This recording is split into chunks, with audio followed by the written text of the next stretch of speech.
Ma cosa mi vuoi far credere? Preghiere, questi dischetti qua. Sì, i monaci tibetani ci scrivono sopra le loro preghiere e poi lo lasciano sventolare al vento che scende dalle montagne scacche. E questa pietra? Sabbia.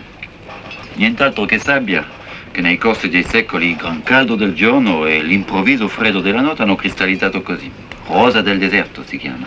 E tu, marinaio, che ci facevi nel deserto? Un giorno nel porto africano un amico lituano mi ha detto: Tovaric, vuoi venire con me a viaggiare su nave del deserto?